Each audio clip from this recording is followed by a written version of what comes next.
ও হাসিনা গেছস কিনা ভুইলাই আমারে, বুবু আমরা আটকা পড়ছি নৌকার ভিতরে।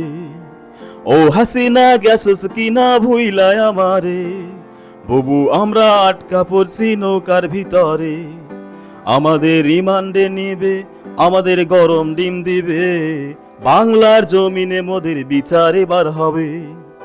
সুপ্রিয় দর্শক, মুখ ভর্তি নবীজি সাল্লাল্লাহু আলাইহি সাল্লামের দাড়ি কেটে মাথার চুল কালো করেও শেষ রক্ষা হলো না দরবেশ বাবা সালমান এফ রহমানের। লোকে বলে ঠেলার নাম বাবাজি, এবার আবারও সেই কথা প্রমাণিত হলো। সুদীর্ঘ 15 বছরের জমিদারি শেষে সর্পকন্যা শেখ হাসিনা দেশ ত্যাগ করে মামুর বাড়ি দিল্লিতে পলায়ন করে। প্রত্যক্ষদর্শীদের বরাত মতে এ সময় তাদের চেহারা দেখার মতো ছিল, ছেড়ে দেমা কেন্দে বাঁচি অবস্থা। এবার নৌপথে দেশ ছেড়ে মামুর বাড়ি দিল্লিতে পালিয়ে যাওয়ার সময় সদরঘাট এলাকা থেকে গ্রেপ্তার হলেন সাবেক আইনমন্ত্রী আনিসুল হক ও এফবিসিসিআই এর সাবেক সভাপতি ও স্বৈরাচারী হাসিনার উপদেষ্টা দরবেশ বাবা সালমান এফ রহমান। তার ইয়াতিম দুই মন্ত্রী ইতিমধ্যে আইন শৃঙ্খলা বাহিনীর হাতে ন্যাক্কারজনকভাবে ধরা খেল। এর আগে আনিসুল হক আইনমন্ত্রী থাকাকালীন 2018 সালে ডিজিটাল নিরাপত্তা আইন নিয়ে একটা হইচই হয়েছিল, পরে সেটা বাতিল হয়ে যায়। 2023 সালের নতুন সাইবার নিরাপত্তা আইন নিয়েও শুরু হয়েছে ব্যাপক বিতর্ক। তার আমলে বিরোধী দলের নেতাকর্মীদের বিরুদ্ধে গায়েবী মামলা আর 2024 সালের নির্বাচনের আগে রাজনৈতিক মামলায় দ্রুত বিচার করার অভিযোগও আছে।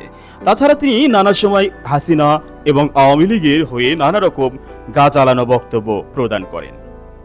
এখানেই শেষ নয় প্রিয় দর্শক, 2018 সালে সালমান এফ রহমান ঢাকা 1 আসন থেকে এমপি নির্বাচিত হন এবং পরে প্রধানমন্ত্রী শেখ হাসিনা তাকে বিনিয়োগ উপদেষ্টা পদে বসান। তবে সালমান এফ রহমান 80-র দশক থেকেই ঋণ খিলাপি হিসেবে পরিচিত, আর 1996 সালে শেয়ার বাজার কেলেঙ্কারিতে তার নাম উঠে এসেছিল।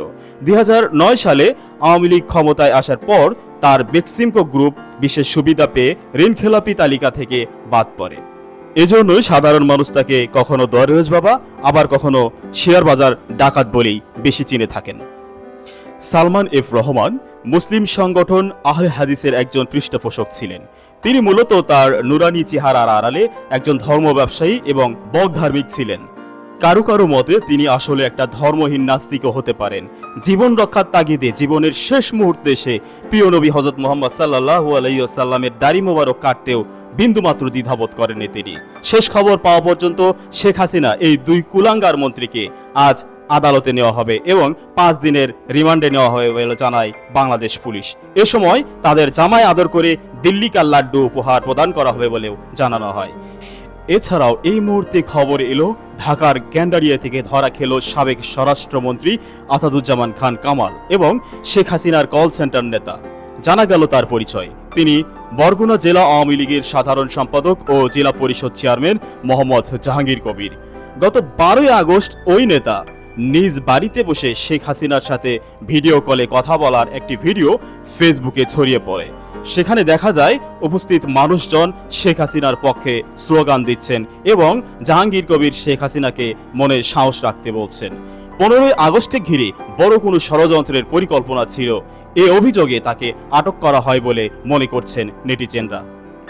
শেখ হাসিনা মাত্রই ঢাকার উদ্দেশ্যে নৌকায় উঠবে, তখনই তাদের আটকের খবর শুনে বাংলাদেশে আসার সাহস পাচ্ছে না। কেউ কেউ মজা করে এমনটি বলেছেন। এখন কি করবে হাসিনা, কি করবে মোদি, কি করবে দিল্লি, আমাদের সাথে আপনারাও এটার অপেক্ষায় থাকলাম।